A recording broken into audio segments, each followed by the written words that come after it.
Sometimes the divine doesn't lead you to the mansion. And baby, that's exactly where I thought I was going. I thought I was walking into elevation, luxury, blessings on blessings. Instead, I walked into silence, stillness, stripping solitude. At first, I thought I'd been punished, or worse, that I made a mistake. But now I see. Sometimes God ain't trying to upgrade your lifestyle. God's trying to upgrade you. Welcome back to the Powerfully You podcast, the space where truth tellers, cycle breakers, and soul healers come to reclaim their power. I'm your host, Sharitha. I help emotionally wounded, spiritually curious people heal from trauma and turn their pain into purpose. This podcast is your mirror, your medicine, your permission slip to be whole, no matter where you are on your journey. Today, we're talking about what it really means to follow divine guidance, especially when it leads you somewhere you did not expect. Let's talk about the mansion that never came and the soul home that did. I thought this was the glow up. Let me be honest. I thought my obedience was about to be rewarded with something cute, a bigger platform, a booming business, a bag that stayed full. I followed the signs. I prayed. I fasted. I surrendered. I did everything. I let go of what didn't serve me. And where did I land? Not in the mansion at all. Not in the spotlight, not with applause. I landed in a quiet place, a humbling place, a space where nobody saw what I gave up, where folks thought I was losing instead of glowing.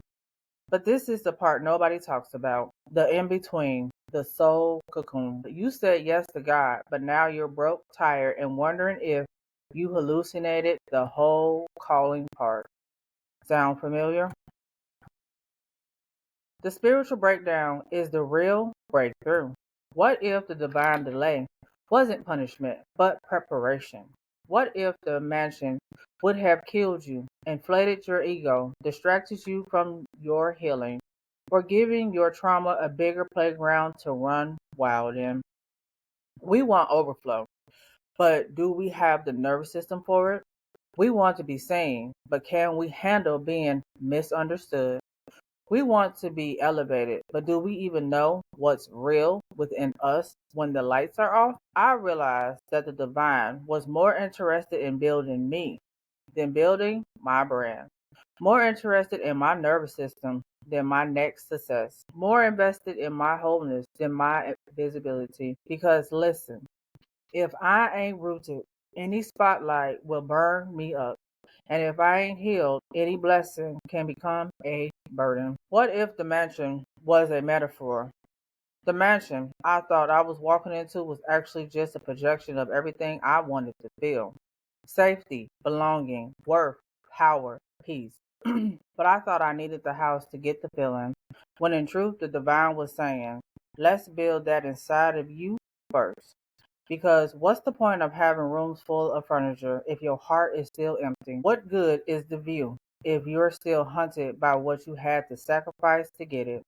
Sometimes the mansion is symbolic. It's the fantasy we attach to success to avoid healing what's already hurting. And God loves us enough to interrupt that fantasy. Devil's advocate.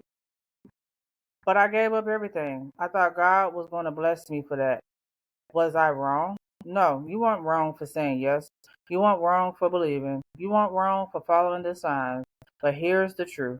You were never being led to you were never being led to a reward. You were being led to a rebirth. This path ain't about achievement. It's about alignment. So don't confuse redirection with rejection. The divine didn't betray you.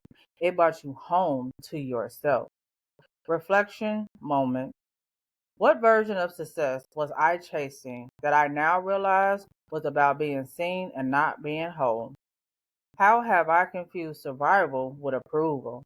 If I trusted that the divine was building me, not just blessing me, how would I show up today? What internal mansion am I being invited to furnish right now with love, peace, and self-trust and truth?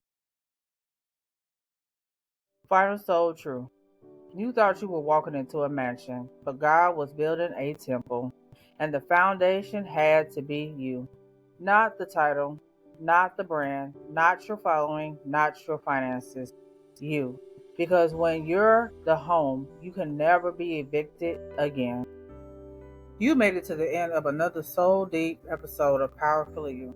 And if today's message hits you in your heart, that's because your spirit already knows you're being rebuilt from the inside out. This season ain't about lack, it's about legacy. Not what you own, but who you are. So whether you're still in the hallway or finally so whether you're still in the hallway or finally found peace in the quiet, know this. You are not lost. You are being led. And your soul, you're already home. Until next time, keep being powerfully